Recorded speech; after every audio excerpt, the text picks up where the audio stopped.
Amon yan, may kun...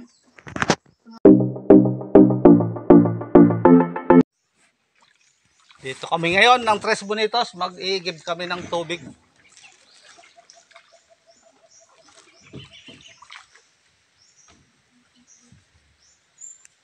Yan, nakikita nyo.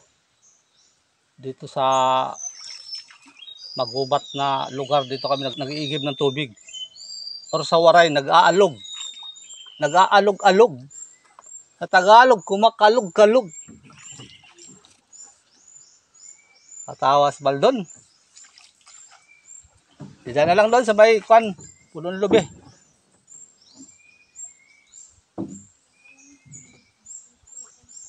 Dito na kami, nakadaong na kami.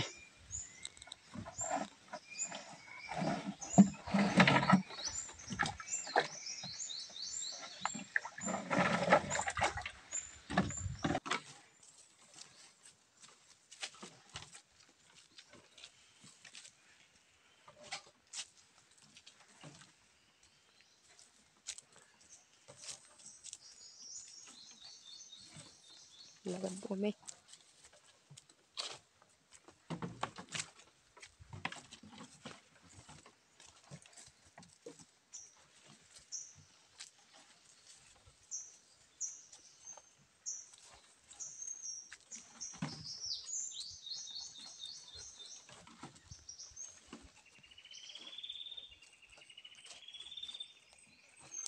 Dito kami nag-iigib ng tubig, mga kapisda. Dito halos sa balon na ito, mga kapisda, na buhay ang mga tao.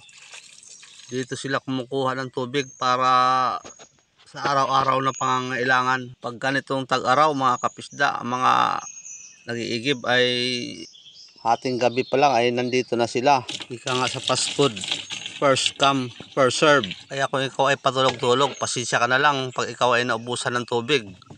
At maghapon ka maghahanap ng tubig kung saan saang lugar. Ito yung iniigiban namin, mga kapisda, ay bukal tikang sa ilalim ng lupa. Kaya ito yung totoong mineral water.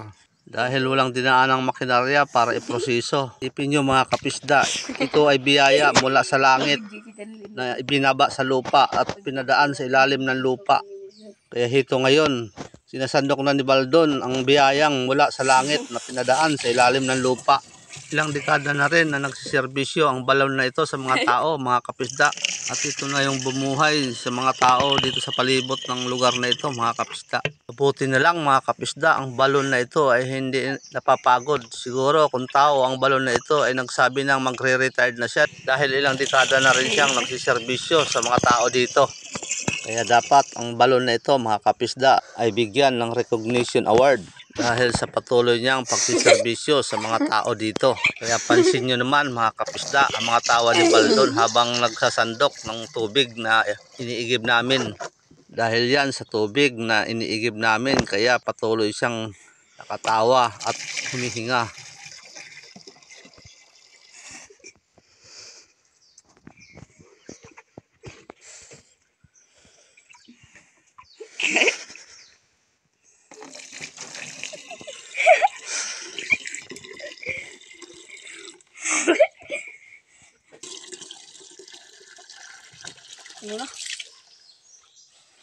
Ayi! Ayi!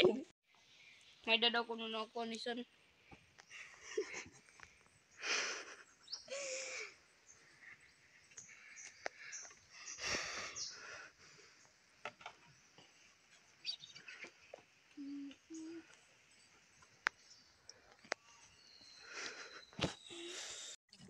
Ganito kahirap dito mag-igib ng tubig, lalo na kung tag-init na.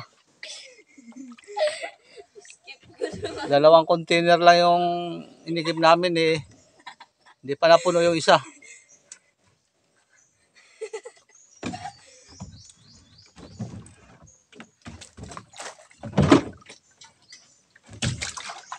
Mag-Wilkins na brown ka.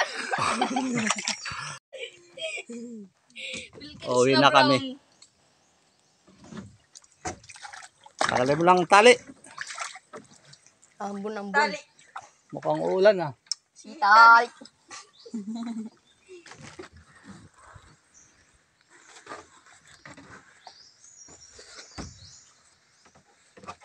Lipong ka.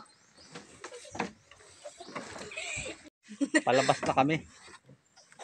Kailangan muna namin magsagwan palabas dahil masabit sa puno ng kahoy yung cutting ng aming bangka.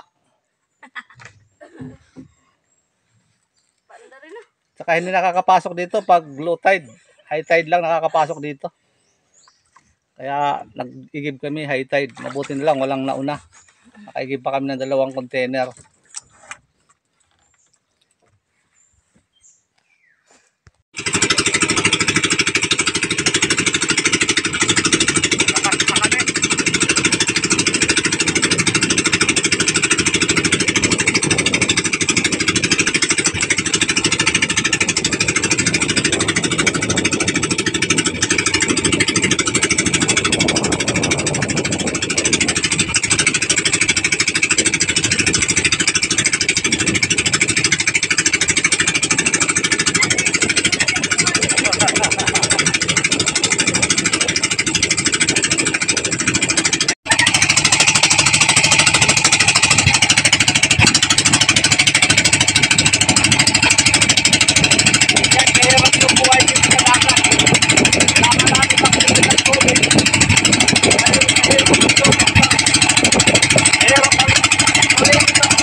Bata na gusto rin nagigib, bumalik, ayun, oras na sagwan.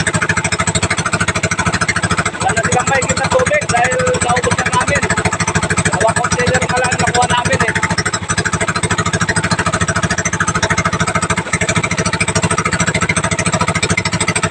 Uwi na lang, dahil wala na maigib.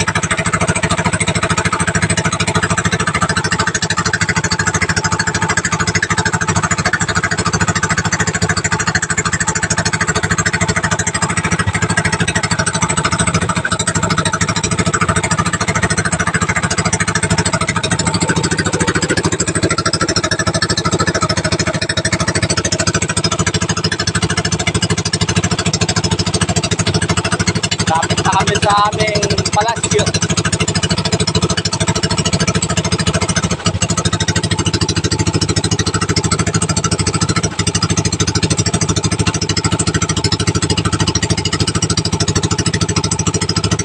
Lapit lang naman sana yung igiban, kaso lang hindi ka makakapasok pag low tide. Makakapasok lang pag high tide. Ang problema, tagilid ngayon, kaya hirap yung tubig. Kasi lahat ng igiban, konti na lang yung tubig. Tumal na yung tolo ng mga balon.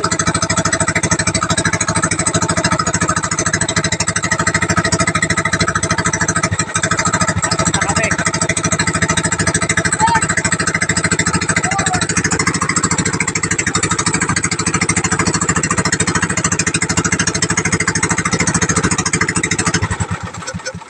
Dito na kami sa aming palasyo.